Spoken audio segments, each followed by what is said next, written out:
I would like to invite Ratko Pavlovic, who will be talking about new pollen substitutes for honeybees, Apis mellifera, with edible insect flour. Uh, Thank you for your introduction. My name is Ratko Pavlovic, and I'm a PhD student at the Faculty of Chemistry at University of Belgrade, and I'm uh, also professional beekeeper for more than 10 years. So I will talk about honeybee nutrition. It is known that the honeybee Apis mellifera is key pollinator species, and also it is very important for agriculture. Uh, so uh, on the left side, you can see how the natural ecosystem where honeybees thrive looks like. There is a variety of plant species and, of course, variety sources of nectar and pollen. And this means that here, for bee, it's better nutrition, and the honeybees are more healthier here. On the other sides, people want to save uh, fuel and time, so we have more and more monocultures, which accelerates spread of diseases. And we have only one plant species here, and all others are considered as pests. So we use more pesticides, and it is a similar situation in beekeeping. This is a common sight during the honey flow. Beekeeper also want to save time and money and resources, of course. So they put hundreds or even thousands of beehives at one location.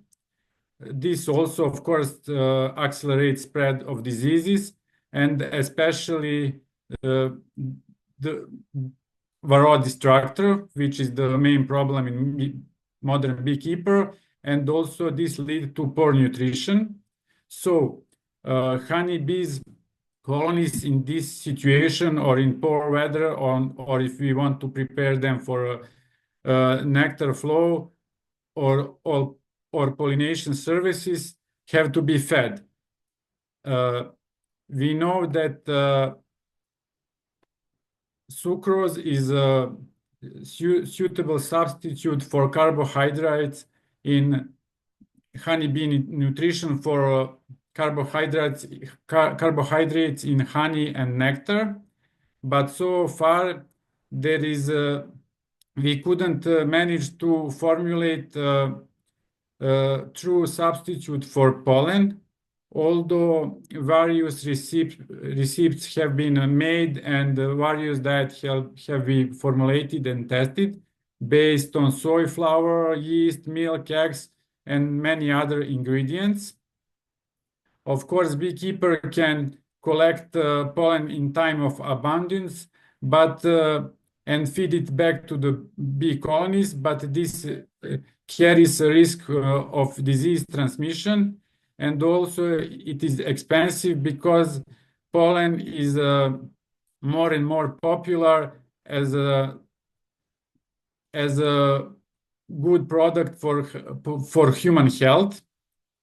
So having all this in mind, we decide to try a new approach that is that is based on honeybee ecology and physiology. So we try to put the edible insects into honeybee diet as alternative to pollen substitute. We know that edible insects are safe for human and animal use. They provide essential nutrients. They are especially rich in proteins and lipids, and they are also more sustainable than most of the other farm animals. They're abundant, easy to raise, and they require fewer resources such as land, water, and fed. So we can say that they are eco-friendly options because they also can recycle food waste, and the insect production is uh, developing fast. So we can expect that insect-based diet will have uh, smaller prices.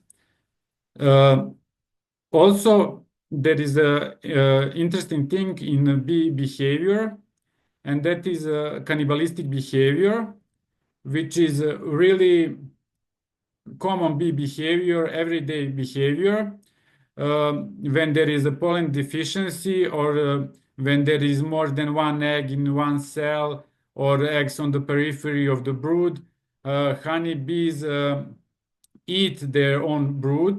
First, they eat eggs, then they eat younger larvae, then older larvae, uh, and they are very well equipped to transform this cannibalized larvae into royal jelly, which is shown a long time ago with isotope labeled carbon, where it's shown that more than 95% of all amino acids that is cannibalized in the pupa are incorporated into royal jelly. Knowing all this, we try this new approach, and we make flour from yellow mealworm, that is Tenebrio molitor larvae. We rear the larvae, then dry them, grind them, and make it into flour, and then mix it with sugar patty and compare it in the cage experiment, control cage experiment, with other common pollen substitute, such as yeast, also with sugar, and of course, positive control uh, pollen patties. And we get really promising results. Some of them are published, some of them are in the process of publication. Yellow bee group that eat yellow meal larvae flour eat less food, but at the same time retain high body mass comparable to other group of bees. Also, they they have the highest abdominal mass, which is in correlation with weight of fat tissue in abdomen, which is a very important indicator of honeybee longevity. Also, these bees did not defecate inside the cage like pollen, like bees fed with yeast, and they also have high midgut protein concentration, which is also good indicator. They have mostly similar digestive enzyme profile to profile of bees that were fed on the best pollen food based on pollen. So when we find out that this may be a really good solution, we want to make this even more sustainable. So we try to make flour from drone brood. We want in this way to make it even more better, because if we use drone brood, then we at the same time fight varroa, which is the biggest problem in modern beekeeping.